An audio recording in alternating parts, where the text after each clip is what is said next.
ये 4 ऐसे क्रीचर्स हैं जो कभी एग्जिस्ट ही नहीं करने चाहिए थे, लेकिन जब ये जिंदा हुए वो इंसान शिकार बन गया। एक ड्रैगन, एक जमीन के नीचे शिकार करने वाला मॉन्स्टर, एक श्रापित मैजिक एकेडमी का जानवर और एक जुरासिक का खौफ।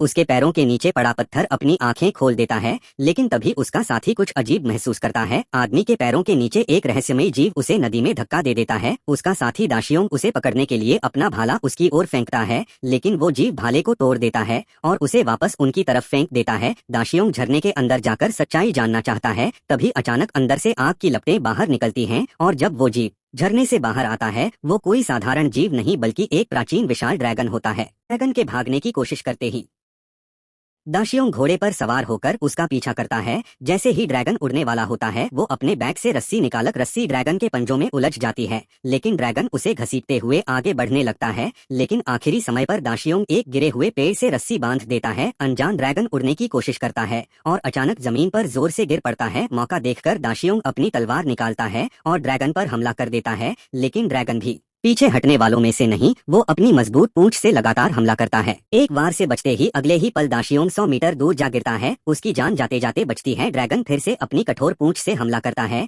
लेकिन दाशियोंग फुर्ती से बच निकलता है। वो उछलकर एक पेड़ के तने को पार कर जाता है। ड्रैगन की पूंछ उसी तने में फंस जाती है। दरअसल दाशियोंग कोई साधारण इंसान नहीं, वो एक ड्रैगन स्लेयर नाइट है। क्या वो सच में इस प्राचीन ड्रैगन को हरा पाएगा? लेकिन जो क्रीचर अब आ रहा है वो जमीन के नीचे से शिकार करता है। महिला को अचानक कुछ अजीब दिखाई देता है। जमी हुई बर्फ की सतह पर एक दरार पड़ जाती है। अगले ही पल बर्फ को चीरते हुए एक भयानक राक्षस बाहर निकलता है और उसे निगल जाता है। वो ड्रिल समेत जमीन के नीचे खींच लिया जाता है। वो विशालकाय राक्षस फिर से जमीन के नीचे घुस जाता है और वो जमीन फाड़कर बाहर आता और एक आदमी को सैकड़ों मीटर दूर उछाल देता है। कुछ ही पलों में वो भी उसका शिकार बन जाता है। 2 साल बाद फोबरा नाम का आदमी जांच के लिए वहां पहुंचता है, लेकिन वही राक्षस दोबारा प्रकट हो जाता है और उसे अपने पैरों तले कुचल देता है। वो अपने शिकार को पकड़कर आसमान में उड़ जाता है। राक्षस आसमान में चक्कर लगाकर टावर के ऊपर बैठ जाता है और अपने विशाल पंख फैलाकर सिग्नल टावर को तोड़ देता है। सारी संचार फिर वो उस आदमी पर हमला करने की कोशिश करता है। उसी वक्त मदद पहुंचती है। गोलियों से घायल होकर राक्षस दर्द में तड़पता है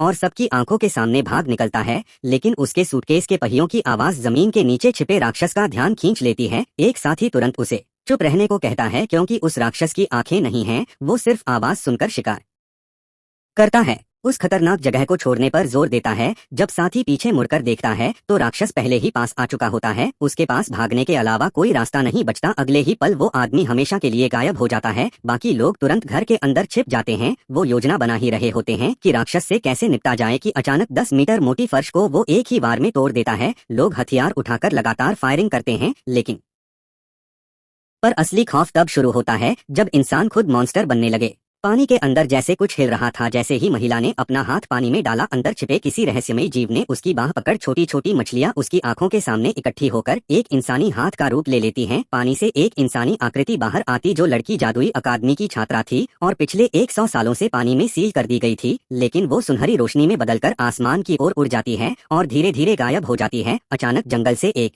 विशाल बिना पंखों वाली डरावनी चिड़िया निकल आती है। वो झील के ऊपर उतरती है और सभी डरकर भाग जाते हैं। लेकिन हैरानी की बात यह है कि वो राक्षसी चिड़िया इंसानों की तरह बोलने लगती है। शाओमेई उसे पहचान लेती है, क्योंकि वो भी कभी इसी अकादमी का छात्र था। वो उसे वापस इंसान बनाने की कोशिश करती है, लेकिन तभी दाशियो अपनी पवित्र तलवार उस पर फेंक देता है जो सीधे उसके सीने में जाकर लगती है। एक पल में वो चिड़िया टुकड़ों में बिखर जाती है। एक छात्र आखिर राक्षस कैसे बन गया? दरअसल इस जादुई अकादमी में 2 तरह की शाखाएं हैं, अच्छाई और बुराई। जो छात्र अच्छाई वाले विभाग से पास होते हैं वो कहानी के हीरो बनते हैं, और जो बुराई वाले विभाग से पास होते हैं वो बड़े खलनायक बन जाते हैं। लेकिन अगर कोई कई विषयों में फेल हो जाए तो उस पर एक श्राप सक्रिय हो जाता है और वो हमेशा के लिए राक्षस बनकर अकादमी में फंस जाता है। यहाँ उसे उसके दिल की अच्छाई या बुराई के आधार पर बांटा जाता है। डायन जैसी दिखने वाली शाओमेई को अच्छाई वाले विभाग में रखा गया, जबकि उसकी दोस्त बुराई वाले विभाग में भेज दी गई। बुराई विभाग की पहली क्लास में एक लड़का खुद को साबित करने के लिए वेयरवुल्फ बनने की कोशिश करता है। वो पूरी ताकत लगा देता है, लेकिन अगले ही पल कहानी आगे जारी। लेकिन इन सबसे ज्यादा खतरनाक एक्सपेरिमेंट था डायनासोर को वापस जिंदा करना।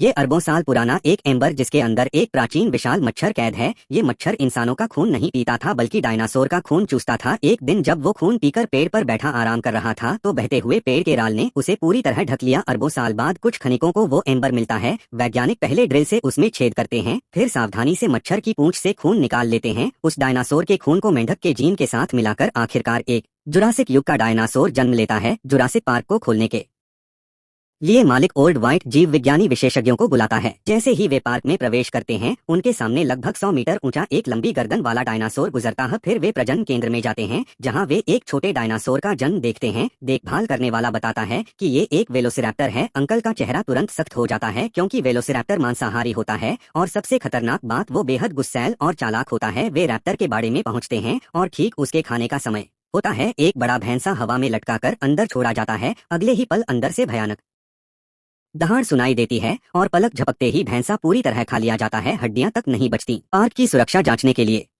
अंकल मालिक के पोते पोती को साथ लेकर अंदर घूमने निकलते हैं। वे डायलोफोसॉरस क्षेत्र में पहुंचते हैं। ये डायनासोर मांसाहारी है और जहरीला जहर भी उगल सकता है, लेकिन वो उस समय वहां नहीं होता। फिर वे टीरेक्स क्षेत्र में जाते हैं, लेकिन वहां भी डायनासोर दिखाई नहीं देता। यहाँ तक कि चारा डालने के बाद भी वो बाहर नहीं आता। वे आगे बढ़ते हैं और जैसे ही सबसे खतरनाक क्रीचर अभी बाकी है। पार्ट 2 में एक ऐसा मॉन्स्टर होगा जो इंसान को सिर्फ शिकार नहीं करता बल्कि यूज कंट्रोल करता है।